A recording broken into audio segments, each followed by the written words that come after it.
July August মাসে ফেসিবাদের বিরুদ্ধে ছাত্র জনতার অভ্যুত্থানে নিহত সকলের প্রতি তাদের আত্মার মাগফিরাত কামনা করছি। তাদের আত্মত্যাগের বিনিময়ে নতুন বাংলাদেশ গড়ার শপথ নিয়ে আমি আপনাদের কাছে কিছু কথা বলতে চাই। শরণার্থীকালের ভয়াবহ বন্যা যারা মৃত্যুবরণ করেছেন, যারা অসুস্থ হয়ে পড়েছেন বা যারা সর্বস্ব হারিয়েছেন, যারা দুঃসহ জীবন যাপন করছেন, তাদের স্মরণে রেখে আজকের কথাগুলো বলছি। বন্যা দুর্গতদের জীবন দ্রুত স্বাভাবিক করার জন্য যাবতীয় উদ্যোগ সরকারি বেসরকারি পর্যায়ে নেওয়ার আয়োজন করেছি।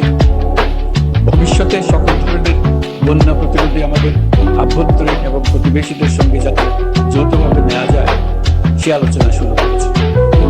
প্রিয় দেশবাসী, আপনারা জানেন বিপ্লবী ছাত্র